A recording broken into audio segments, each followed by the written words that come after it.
기독교 목회 지원 네트워크가 서울 지역 목회자들을 대상으로 인문학 모임을 진행합니다. 인문학을 통해 사람을 더 깊이 이해하는 것이 목회자들의 복음 사역에도 도움이 될 것이란 생각이었습니다.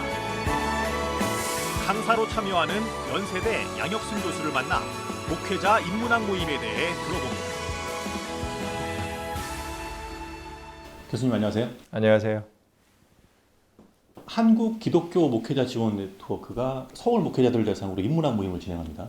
네. 교수님께서 강사로 참여하시는데 목회자 인문학 모임은 어떤 프로그램인지 간략히 소개해 주시죠. 네. 목회 지원 네트워크는 특히 이제 좀 건강한 교회, 또 지역에서 또 잘 섬길 수 있는 교회를 지향하는 목회자들, 또 신학생들, 이분들을 지원하기 위한 단체고요.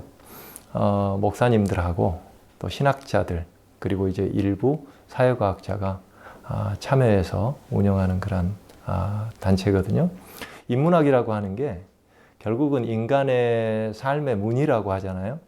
인간이 살아온 그 궤적 삶의 문의들을 연구하는 학문의 총칭인데 뭐 거기에 이제 문학이라든지 역사라든지 철학이라든지 뭐 또 예술 뭐 등등 이런 게 이제 들어가는 거 아니겠습니까?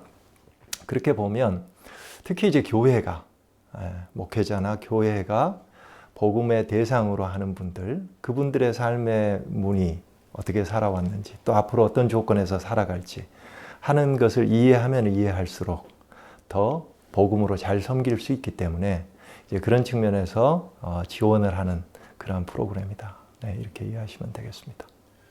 그 인문학 모임이 매달 한 번씩 3개월 동안 진행되더라고요. 네. 첫 모임을 교수님께서 참여하시게 되신 건데 저술하신 책, 최근에 저술하신 책이더라고요. 대전환 시대의 사람 경영을 중심으로 진행하시는데 네. 책 내용을 소개해 주시죠. 어떤 내용이나요? 네. 우리가 지금 4차 산업혁명 시대를 살고 있잖아요. 이 4차 산업혁명이라고 하는 게 사실은 완전히 우리가 지금까지 경험하지 못한 세계 속으로 들어가고 있다는 걸 의미합니다. 사실 한 10여 년 전까지만 해도 우리가 메타버스, 또 뭐 바둑의 세계 그 1위인 그 바둑을 이긴 뭐 알파고, 인공지능 알파고, 뭐 블록체인, 사실 뭐 이런 거 별로 못 들어봤잖아요. 그렇죠. 그렇죠?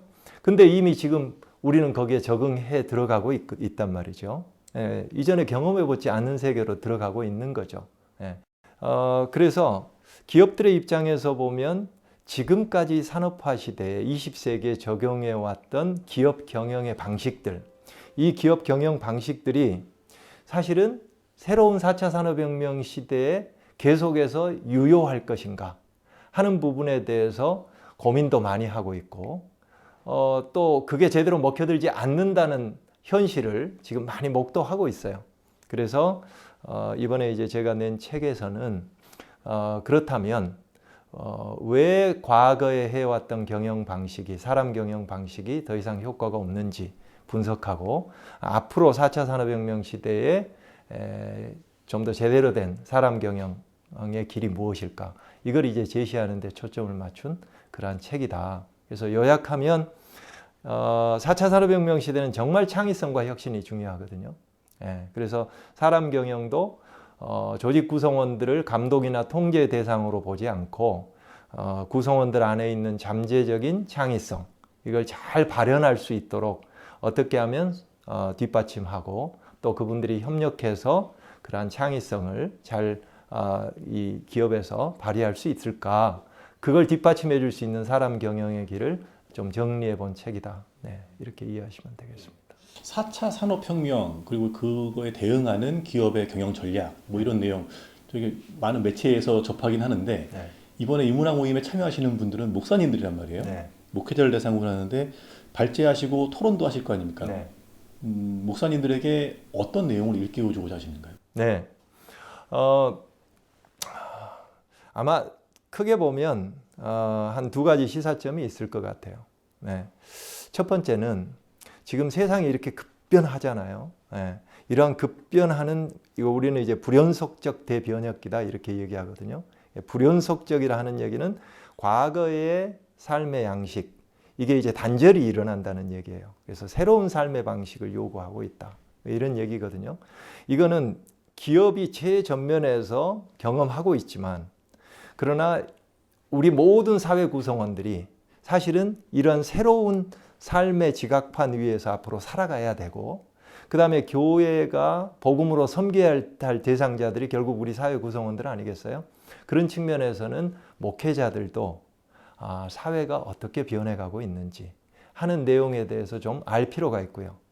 그 다음에 이러한 불연속적 대변혁기는 또 한 측면에서는 지금까지 해왔던 방식에 대해서 한번 성찰하고 그리고 새로운 방식으로 어떻게 목회를 해갈까 하는 측면에서 좀 되돌아보는 시간이라고 생각이 돼요. 그런 측면에서 보면 기업에서 하는 사람 경영의 방식을 그대로 교회 안에 가져올 수는 없지만 그러나 교회 공동체도 조직 운영의 틀 속에서 운영이 되잖아요.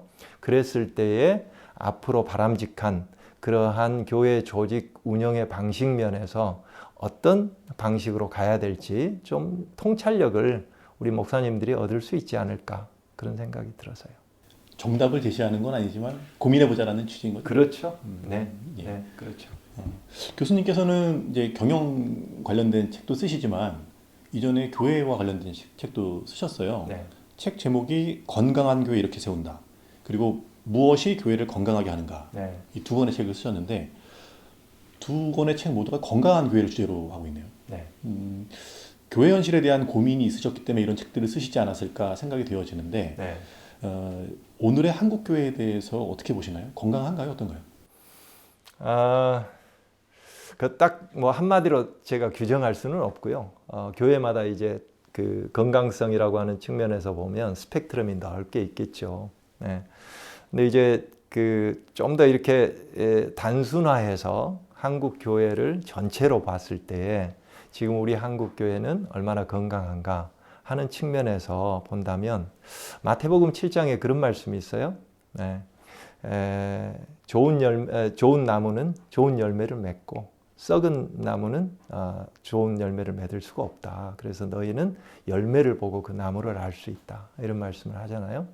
그러면 하나님께서 이 땅에 교회를 세우신 목적이 결국은 이 세상에 하나님 나라의 복음으로 이 세상을 섬기도록 세우셨잖아요. 그러니까 세상 속으로 보냄을 받은 공동체인 거죠. 교회가. 그런 측면에서 보면 하나의 총체적인 지표랄까요? 열매 지표? 이거는 곧 사회 구성원들이 한국 교회에 대해서 얼마나 신뢰하고 있고 교회가 얘기할 때에 얼마나 귀를 기울이는가 하는 게 하나의 종합 건강 지표라고도 볼 수 있겠죠. 네. 그런 측면에서 보면 지금 우리 한국 교회가 우리 사회로부터 받는 신뢰도 면에서 보면 좀 아쉬움이 좀 크지 않을까 그런 생각이 들어요.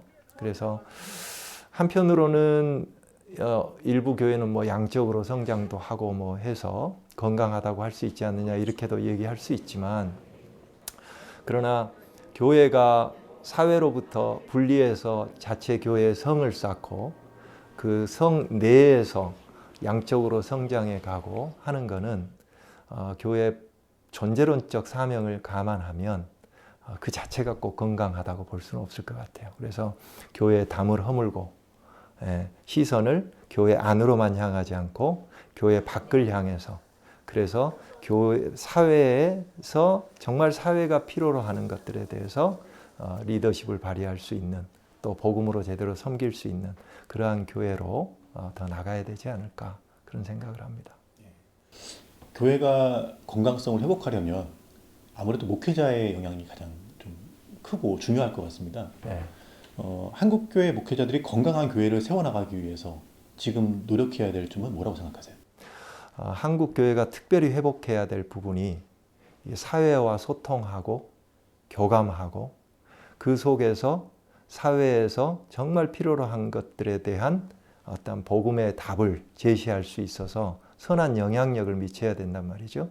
그러려면 정말 사람들이 어떻게 살아가는지, 삶의 현장, 또 역사적으로는 어떻게 살아왔는지, 또 그동안 인류가 쌓아왔던 문명, 또 사고의 그 지평, 이런 부분들에 대해서 깊이 알아야 사회와 교감할 수 있고 소통할 수 있고 리더십을 발휘할 수 있다고 생각을 해요. 그래서 저는 목회자들께서 특별히 이제 성경에 대해서 평소에 깊이 연구하시지만 특별히 이러한 그 인문학에 대해서도 좀 깊이 있게 공부하시면 좋겠다 하는 그런 생각이 들고요. 그 다음에 이제 또 하나는 시대가 많이 바뀌었습니다. 그래서 기존에 지금까지 해왔던 교회 운영 방식, 특히 한국 교회는 그게 심한데 목회자 중심주의가 상당히 강하고요. 예. 그래서 목회자가 모든 교회 조직의 전 영역의 의사결정권을 이렇게 주도해야 되는 그러한 부담들을 안고 그렇게 해오고 계세요. 그런데 이게 이제 조직 전문가 입장에서 보면 좀 그런 부분도 앞으로 좀 많이 개선할 부분이 있다. 그런 생각이 듭니다.